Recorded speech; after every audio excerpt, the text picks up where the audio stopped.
Bleach Monster. The house smelled of bleach. He did quite the job with the bleach.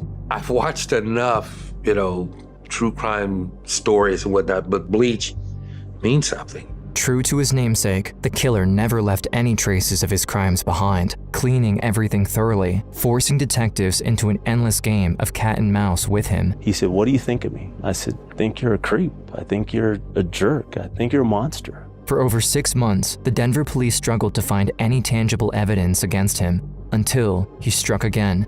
But his next victim survived and took it upon herself to make sure he wouldn't be able to hurt anyone ever again. She's really kind of the hero of stopping him, because without her, I'm not sure we would have ever found Kenia, frankly. In the infamous city of Aurora, just beside Denver, Colorado, ambitious 19-year-old Kenia Monge is getting ready for a well-deserved girls' night out after a long week of work and studies.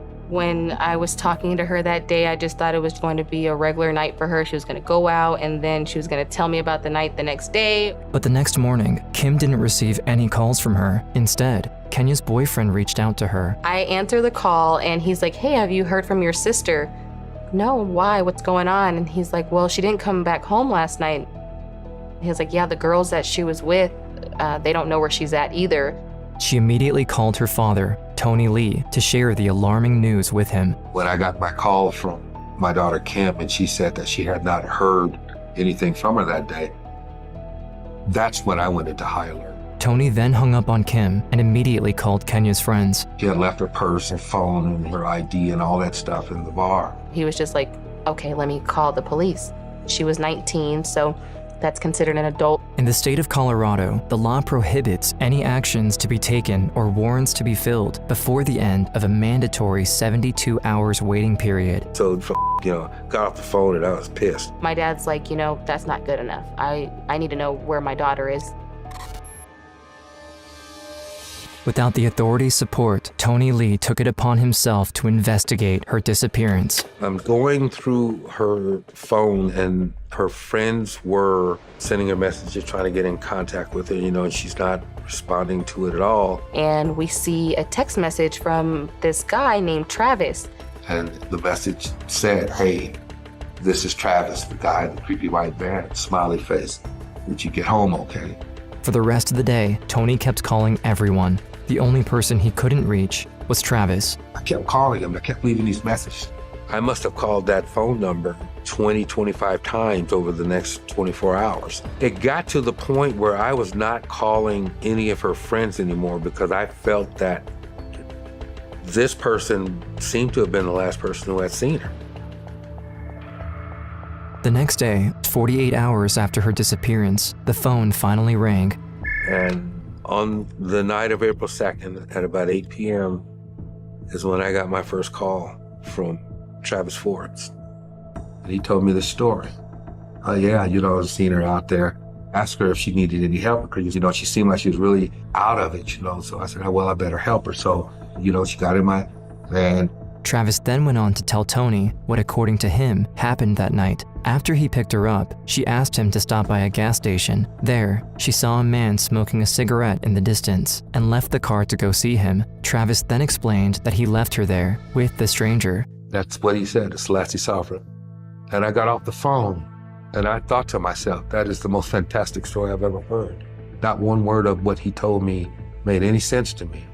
Tony started to boil inside. Even if he was sure Travis was lying, there wasn't much that he could do without the police's support. But he didn't mind risking his own life if it meant that he could save his daughter. I'm pissed. I'm just sitting there like, I can't believe this. So I took matters into my own hand. I called Travis back.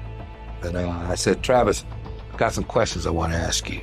Tell me again where you last saw her at." And he said, "Tell you what, why don't you meet me there?" I told him I'm on my way. I grabbed a 9mm pistol. I packed it in my waist, and I told her, I'm on my way to meet this guy. Maria was begging me, "Tony, don't do this. Don't go down there. This is dangerous. This don't sound right." I told her, I gotta go. They're not gonna do anything. Gotta go. My mom, she knows my dad, so she calls the police and she goes, "You need to meet my husband right now because he's meeting up with this man and I don't think it's gonna end well." The officers are dispatched there because Mr. Lee's wife says, hey, he's gonna go there and he has a gun and he's gonna confront this guy. When Tony arrived at the gas station, he left his pistol in the glove compartment and started walking toward Travis. But before he could even talk to him, the police arrived and stopped him in his tracks. Since there wasn't an investigation launched yet, the police were unaware of the whole situation, but allowed Tony to talk with Travis for a minute. He then went on to retell his whole story, word for word, in front of the officers, adding a few apologetic comments here and there. Then, he offered his hand to Tony for a handshake. I stuck my hand out and said, appreciate it. We shook hands. When I shook his hand, it was as if an earthquake was going on under his feet. And it was only in my hand that I could feel it. His arm wasn't shaking, his body wasn't shaking, there was no quiver. I felt that shake, and I looked at him, and I knew that I was shaking the hand of the last person that seen Kenia alive. There's no doubt in my mind. I knew it at that instant.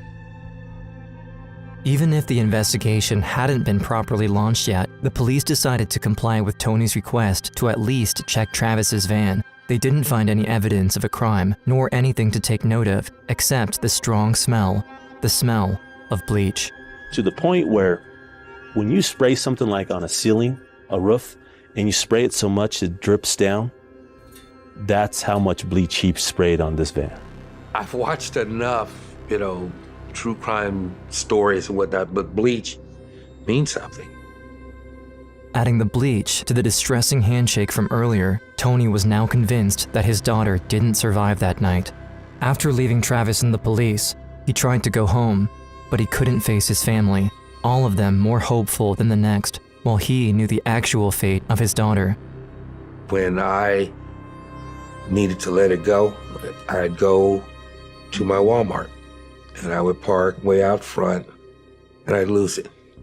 Hey, gotta go to the store, be back, go pick up a pack of gum, just to show that I had went to the store, but that's where I went, because I could not do it in my wife's arms or in my children's presence, because I was the rock in all this thing, and I had to maintain that.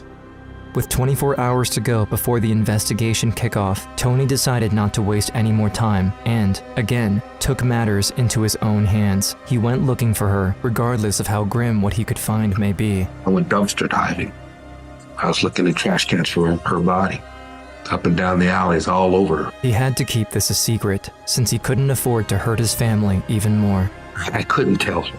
I could not share what I was feeling, because that early in would have removed the only thing that right now everybody had. That one thing that everybody had was hope. The following day, the investigation was finally assigned to a detective, and the news of Kenia's disappearance was made public. Posters can be seen all over downtown Denver for missing teen Kenia Monge, last seen at the club 24K. She reportedly went to the restroom, left her purse and cell phone behind, and never came back. Enter Nash Gurule, Denver's police veteran detective, cruising in his own custom lowrider cop car. Looking more like a movie character than an actual police officer, Gurule didn't lose any more time, sending out the full force of his department. Everybody got involved in this, and we just sent detectives out looking for video, do canvases, interviewing people. It was kind of a shotgun effect. And they did find footage of her from a security camera in a nearby apartment complex, but the only information of value they gathered from these tapes was the apparent state of heavy intoxication Kenia seemed to be in. Very strange behavior for a girl who went out dancing often, but barely drank at all. I absolutely believe 100% that she was sent to date rape drug, because everything that she did in that club that night was against anything that she's ever done before. The next day, Gurule received an unexpected call from a lady claiming to be Travis's boss. Back at the bakery they worked at, she was looking through her own CCTV footage and noticed something suspicious about him. She sees him walk into the office after everybody leaves with long cleaning gloves, and he unplugs the recorder, and she just thought that was odd. The day before he unplugged the security system, he stored one of his coolers inside the bakery freezer, something he had never done before. He actually unloads the cooler, puts it on a little cart, and it's taped shut with black duct tape, and puts it into the freezer in the bakery. And there's employees walking around. And his strange behavior didn't stop there. She also noticed how he kept roving around the freezer. And what caught her as strange is that every time somebody would walk into that cooler, he would walk in after him. When he went to look inside the unit, the cooler was gone, but he didn't let that disappointment stop him. Instead, he sent a whole team to search the surrounding area. We find nothing inside the bakery, but we find out back a barrel where things have been freshly burned. At this point, Gurule interviewed Travis but didn't have any evidence against him. Even the barrel they found behind the bakery had to be cleared since it had no DNA or fingerprints on it. Since he was a person of interest in the case, the detective got a search warrant and gathered a DNA sample from him but couldn't link it to anything in their database. He said, "What do you think of me?" I said, "I think you're a creep. I think you're a jerk. I think you're a monster." He said, "Am I a psychopath or a sociopath?" Maybe he was testing me like I was testing him to see if I would give him an honest answer, and I would.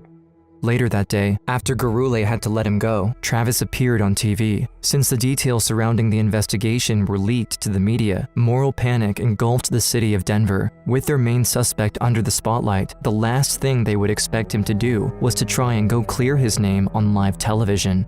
Monge disappeared March 31st. Police discovered she had been at a gas station with Forbes 2 miles away later that night. Officers questioned Forbes but didn't call him a suspect until this month. Prosecutors accused him of killing Monge after persuading her to get into his car. Tony and Kim gathered their relatives and watched as Travis went on to talk for almost 10 minutes, claiming his innocence to the news reporter. Since you're a person of interest, let me ask you this. Did you do something with her? No. Did you kidnap her? No. Did you sexually assault her? I did not. She asked him directly, "Did you kill Kenia?" Did you murder her? I did not. No. He lied. It was in his demeanor. It was in his body language. It was all there. He says, "No." And to add insult to injury, Travis chose to finish the interview by blaming Kenia for whatever happened to her. Tony and his family couldn't believe what they were hearing. You know, everybody has their own choices, you know, and she chose to walk off with this guy. And I can't blame myself for that. God, I'm sorry. This has been really emotional for me. And we were all watching, and we lost it. And I wanted to go talk to him about that interview. But Tony never got the chance to face Travis ever again. After Nash called him back to the station to pass a lie detector test, he tried to flee to Mexico by passing through Austin, Texas. But Gurule took a flight and cut him short in his tracks with another search warrant. He extradited him back to Colorado, but still had no evidence to hold him there. Freed once again, Travis decided to move back to his hometown of Fort Collins, north of Denver. He was pretty much keeping a low profile. Our detectives go up and say, "Hey, we're watching him. He's a person of interest on our case." They're like, okay, I'll let everybody know. So we pull our surveillance. 1 month later, on the 4th of July, 30-year-old wine company executive Lydia Tillman is enjoying the fireworks show organized by the city. Originally from Fort Collins, she decided to give up a unique opportunity to advance her career in Spain to come back to her hometown to help her critically ill father. My dad was recently diagnosed with cancer. So one of the reasons I moved back was to take care of him. Ended up quite the opposite. What was about to happen to Lydia ended up affecting her ability to speak, but it is important to let her tell her own story in her own words. This is July 5th, 2011. I was walking home from the fireworks in Fort Collins, and a stranger followed me home. He pushed me into my home. What ensued was one of the worst attacks we have ever had to cover.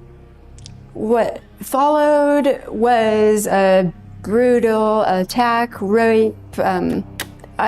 He tried to kill me.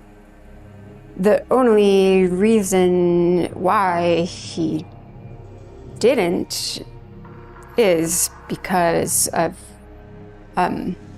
my strength and will. After it was over, Lydia was knocked out on the floor. Convinced she was dead, her attacker then drenched her body with bleach, set her apartment on fire, and left the building. Somehow I came to enough to jump out of the second-story window onto concrete. Splat.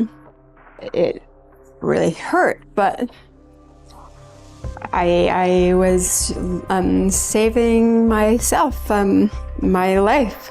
Despite the late hours, a neighbor noticed the fire and did his best to take action. We kicked the door in and we're screaming for somebody upstairs. We're just calling for somebody to see if there's somebody in the apartment. Soon enough, all emergency services were on site. Jacqueline Shackley, the detective assigned to the case, found Lydia behind the building, miraculously still alive. We found her in the backyard looking awful. She had been beaten severely and she didn't have any clothes on. And she stood up and ran straight to the ambulance and got in the back. After this, I had a massive stroke. I was totally incapacitated. I couldn't move, speak, think, eat, breathe.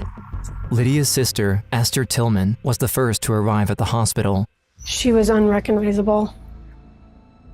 When I first saw her, I couldn't believe it was her. Her jaw was crushed in her eye sockets, and her wrist was broken, shattered, and then she had broken ribs. On top of that, she had to be put into a medically induced coma because of the stroke, so Shackley was unable to question her. Instead, she followed her instinct and called her colleagues back in Denver. Friday afternoon, I get home from work and I get a call from a detective, Jacqueline Shackley, from Fort Collins Police, and she tells me a young woman was blitz attacked, the house smelled of bleach, and was set on fire. He did a really good job of cleaning up. He did quite the job with the bleach. With the crime scene destroyed and Lydia out of commission, Shackley was short on leads, but she remembered that the Denver police warned her about a potential murderer on the loose in Fort Collins. This possibly could be related. He's wanted for murder and he's in Fort Collins. I don't know, it could be a long shot, but they may want to know about it. So I laid out what had happened, some of the evidence that we had found, and he was silent on the other end of the phone. And then finally he said, "Oh my God." And I just told her, I said, this is him. Shackley then sent a forensic team to examine Lydia at the hospital. She didn't have high hopes though, since Lydia has been drenched in bleach after the crime. But in the end, the forensic scientists did find something: unknown DNA. And the majority of that DNA was under Lydia's fingernails, so no doubt she put up a fight. She was trying to defend herself. Yeah. At this point, Travis was still out there because the police couldn't directly link the DNA to him. They had to wait an entire week before getting their hands on the test results. It's a long process. It's not like a TV show where they do it in 40 minutes and you have a hit. So I knew it was going to take a while. I just kept praying that it would happen earlier. Afraid that he may either strike again or try to run away, Detective Shackley sent a handful of officers to survey him. He's following a girl. He starts talking her up and they're walking together. And police contact him. He gives a false name. They're like, "This guy's too much of a danger. We got to figure out a way to get him off the street." So they ended up arresting him for false reporting, for giving a false name. With Travis out of the street, Shackley and Garule finally had a minute to breathe, but the clock was still ticking. If they couldn't get their hands on the DNA test results, and fast, they would be forced to let him go again.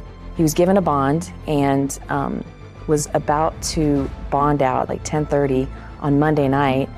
As his release was being processed, the detective finally received the so anticipated call. It was the biggest adrenaline dump ever, and of course I called Detective Gure in tears. We did it. He's charged. He's in jail. He's not getting out. After this, Shackley also informed Tony and his family. It was always Travis. It validated what I felt after that handshake that night. But Travis was the least of his concerns. He wanted to find Kenia. And I said, make a deal. Yeah, I don't care what it is. I don't care. You can take it down to manslaughter. I didn't care. Just make a deal. We just want Kenia. So Shackley visited Travis in jail, but unsurprisingly, the man wasn't cooperating at all. Obviously, I wanted to talk to him. I wanted to get an interview with him and see if he would tell me something. And he immediately said, "I'm not talking to you. Get out of here." So Gurule came back to Fort Collins to face Travis once and for all. He didn't want to talk to any of the detectives, but he always talked to me. Above all else, Gurule wanted to give closure to Kenia's family, so he tried to talk Travis into a deal from the get-go and asked him what he wanted out of it.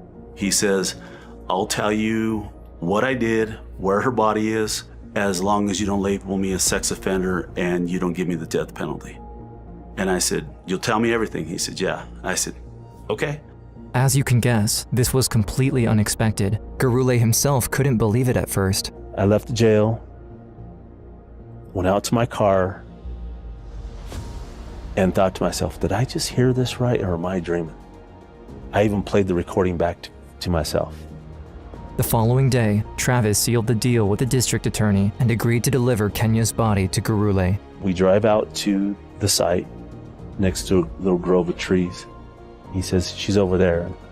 So we walk over there, and he's standing up on top of the hill, and there's like a little ravine. And he says, you're standing right on top of her. While the police forensics dug out the body, the detectives returned to Denver to interview Travis one last time before his trial. There, he confessed to Kenia's murder, starting from the beginning after he picked her up that night. He says that she passed out. He has sex with her while she's asleep. She wakes up, she confronts him, she starts hitting him. As the fight went on, Travis strangled her, and before he knew it, she was gone, dead, in the back of his van. So he puts her in the cooler, and then he goes back to the shop where we have him on camera. He unplugs the video. He takes all her clothes off, burns everything, pours bleach on her and cleans her with bleach, puts her back in the van, and then takes her up to Kingsburg where he buries her. He then also confessed to the assault and rape of Lydia, but before the end of the interview, Travis stood up and approached Gurule. He says, you just wouldn't give up. And I looked at him and I said, you're right. As this was happening, the district attorney called Tony to announce to him that they'd found Kenia's body. It was at that moment that I knew that, okay, they found Kenia, and I needed to get home and let Maria and the kids know before this thing hit the news. So I went out to my truck and I kind of just sat there.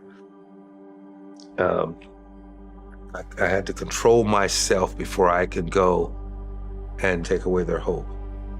And I had them, and that.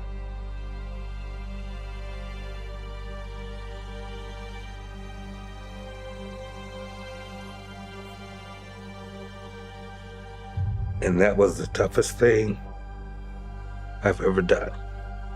His family was devastated, but their struggle wasn't over yet. They still needed to attend Travis's sentencing. On the other side of the state, someone else was preparing for this event. Lydia, only 2 days after being discharged from the hospital, wrote down a victim impact statement to be read during the court hearing. It took me about an hour to write it. And a lot of courage to get up there with my dad, who had to read it because I was non-speaking. What follows is a word-for-word rendition of that statement. You caused me no harm. My spirit, my soul, my mind remain untouched. May you find peace in this life. And to the surprise of everybody in that courtroom, Lydia's father finished reading his daughter's impact statement with these words: Travis Forbes, I forgive you for what you did to me. There wasn't a dry eye in that courtroom, including the judge. It's freeing for her, and I understand that. And I did the same, because we're not going to live in that hatred. Gurule and Tony couldn't believe their ears. Only 3 months after the attack, she truly accomplished the impossible. She's amazing. To do what she did and to endure what she went through, I couldn't imagine. She's a superhero in my eyes. What she did during her court proceedings on the day that he was sentenced for what he did to her. The amount of her strength and her will to live. After the sentencing, Kenia's family finally got the chance to properly meet Lydia, a powerful experience, especially for Kim, Kenia's little sister. I have nothing but respect for her. She's just such a sweet woman and so strong and positive. When I gave her a hug, I broke down. I don't know, it was weird. I just felt like a connection with Kenia when I was hugging her. It was like almost like I was hugging my sister. Tony and his family had to go through something infinitely difficult, but he wouldn't let the loss of his daughter stop him from trying to make a difference. I created a foundation, and then through this foundation, I help families of the missing. Her death has changed a lot of girls' lives. I've gotten phone calls and Facebook messages from all these girls who have changed their lifestyles about what they do, how they do. We are absolutely positive that she has saved lives out there. This is why we do what we do. And as for Lydia, life isn't always easy, but she's making the most out of it. On top of her own activism, she reconverted herself as a yoga teacher. Even if her attacker left his mark on her, she refuses to let him control her. Instead, she chose to become the antithesis of what he was. I believe Travis Forbes was acting out of fear and hatred. I choose love and peace over fear. And I won.